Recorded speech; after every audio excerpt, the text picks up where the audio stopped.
Last ride. Again. Furious 7. Alright, so Furious 7 is the 7th installment in the Fast and the Furious series. Wait a minute. Did I just say there were 7 of them? Whoa! 7 movies! Holy crap! I can say about Fast and the Furious series. It's one of the few movie franchises that gets better with age. First 3 Fast and Furious movies aren't really that good. 4th one's okay, but then the 5th one, Fast 5, that's when it turns into a heist movie. It became Point Break with cars, pretty much. And the movies became so much more fun. Alright, so let's talk about this movie. Alright, so this is the sequel to Fast 6, and this is pretty much a true blood sequel. The villain in this movie is Jason Statham, and he plays Deckard Shaw, the brother to the villain in the last movie. He's all like, Vin Diesel, you don't know me, but you're about to.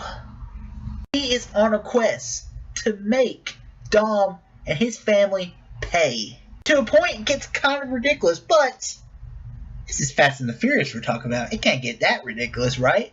This movie knows what it is, and that's important. Toward the beginning of the movie, you see The Rock and Jason Statham, they're fighting. And The Rock, he just uppercuts Jason Statham, and you're like, Statham's down, or he's dead. He gets back up and is ready to start fighting again.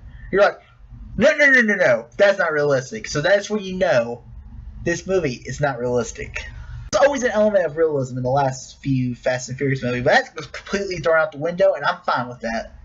I'm not there to go, well, according to science, the arm and the car going through the building could not actually do that. No, I don't care about any of that.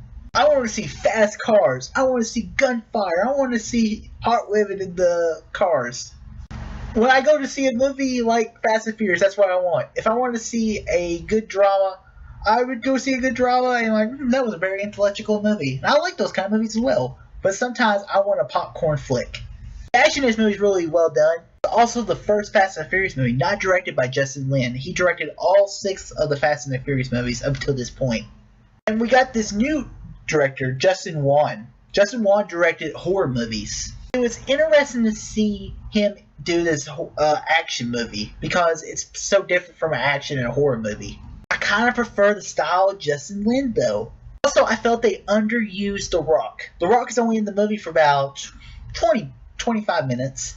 He's become one of the best parts of the Fast and the Furious movies. I would love to see a spin-off movie or a sequel of Fast and Furious just called Hobbs, because he's become such an awesome character.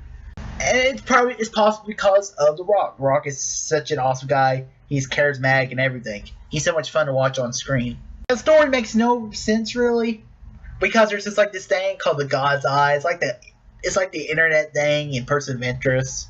You can find anybody, anywhere. It's all on a flash drive. What? Also, Jason Statham shows up every scene. Like, they'll go, like, one scene's in the Middle East, another scene's in, like, Spain or somewhere. Jason Statham shows up, he's like, I'm here to kill you, Dom, because you killed my brother. In that sense, he reminds me of the Winter Soldier in Captain America.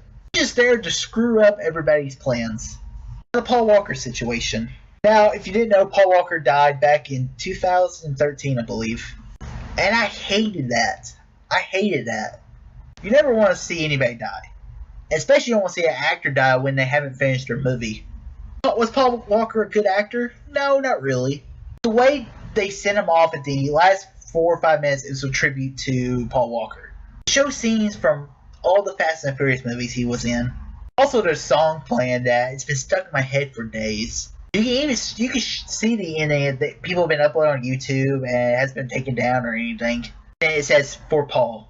But they handled the Paul Walker as best as they could. They had the CGI face Paul Walker with the brothers of Paul Walker. What do do in that situation? I think Universal handled it perfectly. In the end, Furious 7 is a very fun popcorn movie that's really starting to get us into this summer movie feel. Starting to get to that summer movie feel. Furious 7 had fun action. The cast, it's once again great. I love this series. I could probably see like 10, 12 more of these. As long as they make the movies fun, I'm down for them. I'm going to give Furious 7 a 3.9 out of 5.